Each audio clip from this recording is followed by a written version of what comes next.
Na Independente, Esportes em Desfile. Agora 2h08, 17 graus 8 décimos a temperatura, 86% a umidade do ar. Estamos de volta com Esportes em Desfile aqui na Rádio Independente e também na TV Informativo. No canal 20 da NET, às 6h30 o programa vai pro ar lá na TV Informativo. Se você está a fim de acessar o site, é tvinformativo.com.br, tvinformativo.com.br. O portal da Independente é independente.com.br. Padel Estrela Serviços, Lojas Prata, NET, Rock Tratores e Apomedil. A rodada com jogos importantíssimos. Entre eles, Fluminense e Corinthians, Ponte Preta e Atlético Mineiro, ou Atlético Mineiro e Ponte Preta. A rodada começa às 7h30, o Inter encara o Coxa lá no Couto Pereira às 7h30.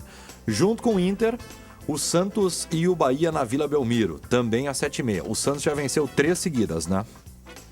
E é um time que está crescendo muito na tabela, nesse momento é o 10º colocado. Depois que o Neymar chegou, 3 vitórias a fio.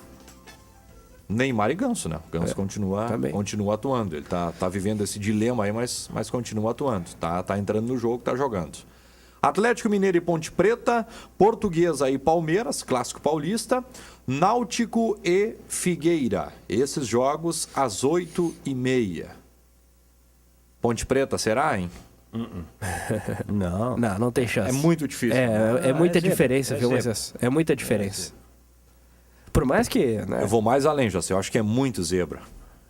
Ponte Preta conseguiu alguma coisa lá, um zebraço. E eu vejo assim, mas algumas equipes até talvez inferior à Ponte Preta, que dariam mais trabalho ao Galo lá. O time da Ponte, não sei, é uma equipe que tem muitas dificuldades no sistema defensivo. Eu coloco 2 para cima aí, com certeza, no Galo hoje.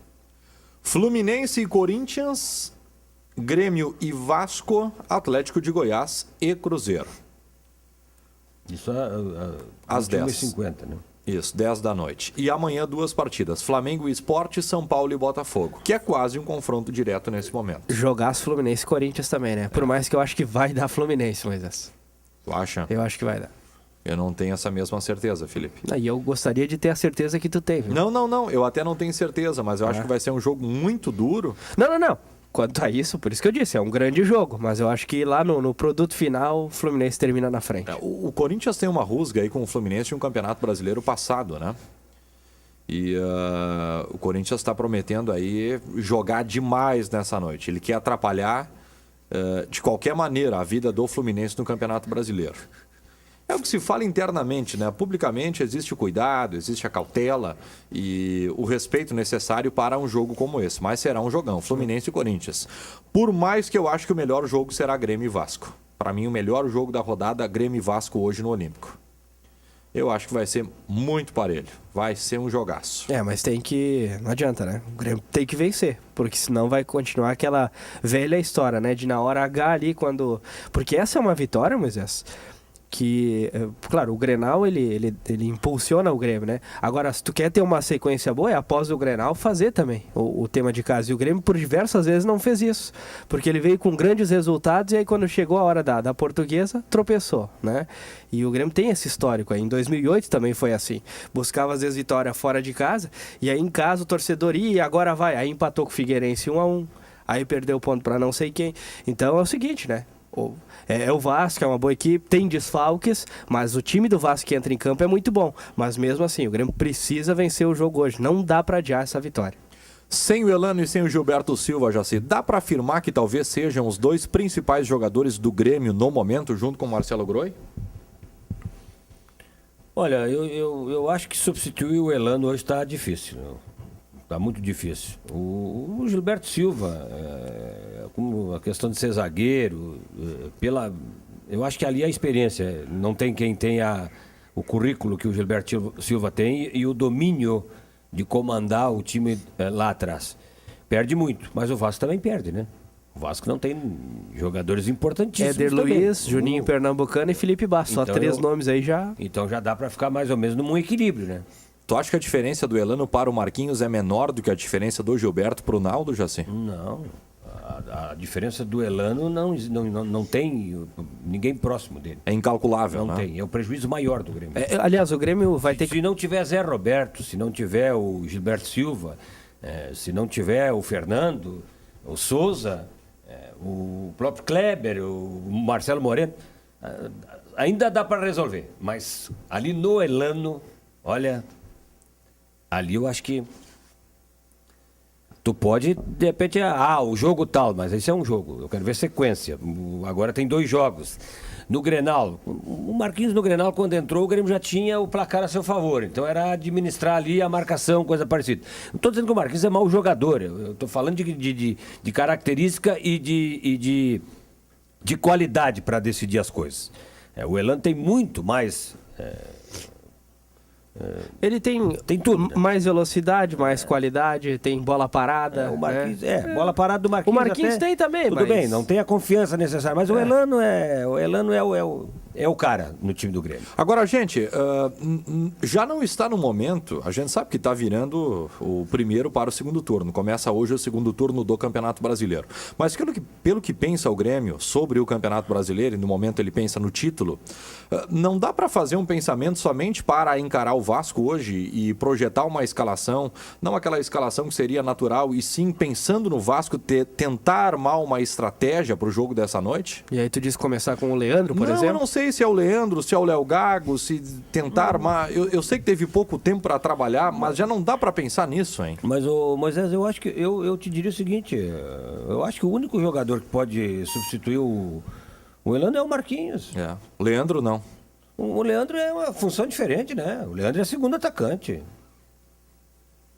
O Leandro vai ser. E quem vai fazer? Quem é que vai vir pro meio para dar essa sustentação aí? É difícil. Eu até... Porque o adversário tem qualidade. Fosse um jogo, de repente, assim, você vai jogar contra o Bahia em casa. Aí, daqui a pouco tem que sacudir um pouco mais. Não é o Bahia, né? Teve uma situação até que foi colocada que o Kleber é um jogador que serve muito bem os companheiros. Às vezes ele dá alguns passos importantes e daqui a pouco poderia até fazer essa quarta função. Não vejo essa possibilidade, mas assim, não tem como. Eu tô tentando analisar o Vasco aqui. O Vasco... O Felipe é o veterano Felipe, né? Isso. Ele não deixa de ser um meia, né? Ele é um meia pelo lado esquerdo, né? O Vasco ele joga com Felipe, Carlos Alberto, William Barbio fechando o meio, junto com Endel e Newton, que são os 2 volantes, e o Alexandro na frente. O Newton é um jogador de força, né? Volante de força e bate uma falta que não é mole, né? E tem o Endel que... É técnica e força, né? Isso aí. O Vasco da Gama, ele é um time que joga com um atacante, mas esse William Barbio, para mim, também é atacante. Por mais que o Cristóvão fale que ele é um jogador que fecha pelo meio. Se fala muito bem desse... Ele é bom jogador. Né? Já acompanhei o jogo dele, ele é muito rápido, jogador que tem explosão, vai para cima, drible fácil. É um jogador muito perigoso. O Grêmio tem que até daqui a pouco fazer uma marcação especial, hein? Ele cai no lado do Anderson Pico. Ele ataca preferencialmente pelo lado direito do Vasco da Gama. E aí é uma dificuldade que vai ter o Grêmio. O Grêmio tem que realmente atentar. Eu ainda acho que o Leandro poderia sair jogando hoje à noite. Eu acho que daqui a pouco daria para tentar resolver o jogo logo. Ir para cima, atacar o Vasco da Gama. Eu acho que às vezes está tarde. O Grêmio contra a Portuguesa, por exemplo, deixou muito tarde para acordar no jogo. É que às vezes a gente critica o Grêmio, né? Em função de que no início geralmente no Olímpico se espera que pelo menos nos 15 primeiros minutos tem que massacrar o adversário, né? Mas não é a característica do Grêmio, né? O Grêmio não tem jogador de velocidade. Aí você vai botar a bola no Zé Roberto, cadencia mais o jogo, né? O Marquinhos nem se fala. O próprio Kleber não é de velocidade, é um jogador mais de força. O Elano também. E o Elano também, né? Então é a característica do time do Grêmio. Então, é uma dificuldade que o Grêmio tem. Eu coloco isso como uma dificuldade, porque às vezes quando o Grêmio tem que fazer algo diferente na questão de botar um pouco de velocidade no jogo, não é qualidade e nem daqui a pouco fazer algo diferente. É a velocidade. Às vezes a velocidade ela é importante também. Talvez o jogador mais rápido do Grêmio nesse momento seja o Pará, né? Com certeza. E o Fernando, que se movimenta bem também, né? Mas aí é uma questão lá atrás. A sequência do Anderson Pico no time titular, hein? Acho que ela faz um bem para ele, né? Ele já vai pro 3º jogo seguido, né? Terceiro jogo. Jogou contra o Figueirense, depois encarou o Coritiba pela Sul-Americana e o Grenal. No Grenal, como é que ele foi, Jacê? Ah, ele não foi mal, não. Ele, na verdade, tem horas que ele se entusiasma um pouco, né? Apressa demais, né? Exato. Então, dificulta. Mas isso aí é vontade, às vezes, né? É muita vontade para ir para cima. E, às vezes, acelera o passe. Primeiro que ele não é um jogador muito extra classe, né? Tá longe disso, né? E ele tá muito mais pelo lado esquerdo hoje, Moisés, porque o Edilson tá muito mal pelo lado direito. Se o Edilson tivesse no lado direito uma sequência, de logo que ele voltou, foi colocado ali e ele até resolveu, o Pará tava na esquerda. Só que o Edilson Ele perdeu parou, o rumo né? de novo. Perdeu o rumo de novo. Gurizada, o Vasco, ele está 4 partidas sem ganhar. Ele não vence no Campeonato Brasileiro. Ele já está caindo na tabela. Ele era terceiro, em determinado momento ele foi o segundo colocado. O Fluminense já roubou essa posição dele. Agora ele é o quarto. Ele ainda continua naquela zona de Libertadores, de luta na pré-Libertadores. Perdendo hoje, será que ele fica no limbo ali, hein? Não, eu já dei a minha opinião. Eu acho que o Vasco não termina entre os 4 no Campeonato Brasileiro. O Vasco estava com o time certinho, né, Moisés? E aí perdeu o Diego Souza. Que fazia a diferença. E aí, então é o que nós estamos falando do Elano, né? Estamos falando do Elano. Quando o Grêmio não tinha o Elano, o Grêmio penava. Veio o Elano, ajeitou a coisa. O Zé Roberto cresceu de produção. O Pará conseguiu jogar mais. Até o Anderson Pico tem espaço para poder jogar um pouco. Agora são 2 jogos sem o Elano. No mínimo 2 jogos sem o Elano. Então, e aí o Vasco você tira um jogador que tem técnica e força e define, porque o Diego Souza definia também. Não, e perdeu para todo o campeonato, né, Jacir? Exatamente, perdeu. E aí tu não tem, vai buscar peça de reposição aonde? Não tem. Tu busca alguém, mas é complicado. Para um jogo como esse, o Luiz Flávio de Oliveira é o cara certo, hein? Ele é bem diferente do Paulo César, hein? Ele é bem mais calmo, né? Paulo César é um cara mais enérgico. Mas o que pesa contra ele? Ele ser irmão do... É só isso. Eu acho que ele não e quando se fala... É a comparação, né? Você, não, ele é irmão do fulano. Mas o fulano não é bom, não tá bem como árbitro. Bom, então... Ele não tem nenhuma mancha no currículo dele, assim como árbitro. Ele tem ali o DNA. Ele tem uma... Eu acho que não dá pra... Né? Uma coisa bem importante, diferente do Paulo César Oliveira. O Paulo César gosta de aparecer e querer mandar no jogo. Ele não, ele deixa a coisa com mais naturalidade. Ele é mais discreto, ele não se envolve tanto, e quanto menos ele for citado dentro do jogo melhor, eu gosto dele como árbitro. E o Voaden ontem apitou o jogo pela Sul-Americana, né? Jogo do Emelec. Emelec e Olímpia, se não me engano. Os dois adversários que estão disputando vaga para jogar contra o Grêmio empataram em 0-0. 0-0. E teve um pênalti que não foi convertido, né? Assististe o jogo, Jacir? Não. Não? É Barcelona... Assisti segundona ontem. Segundona tá bom. Tá bonito. Olha os jogos da segundona. Ontem eu olhei o jogo do Ceará com o América Mineiro. Surpreendeu, hein?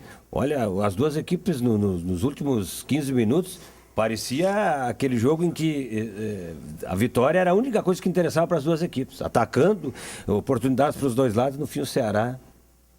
E o Atlético Paranaense vacilou, né, mas empatou em 1-1 com um jogador a mais durante todo o segundo tempo. Agora eu vou te contar uma coisa, Felipe. Assisti o primeiro tempo desse jogo, que roubalheira. O juiz dá um pênalti no qual o jogador do Atlético Paranaense ele dá uma simulada fantástica. E depois ele expulsa o jogador do Joinville, que estava bem no jogo. O jogador do Joinville, lateral direito, né? Foi o seguinte, ó. Moisés, ele cometeu a falta, mas ele veio na corrida e ele perdeu o equilíbrio, ele escorregou. E aí quando ele escorregou, ele caiu todo desgovernado, que nem a gente diz aí na gíria, e aí ele bateu no jogador adversário. Quer dizer, é falta? Mas ele não teve nenhuma intenção de cometer a falta. E depois ainda teve um pênalti que o cara ele deu. FIFA, hein? Não, é um lance de fácil interpretação. Então, É um lance, Felipe, que não dá para dar o amarelo. O cara entrou forte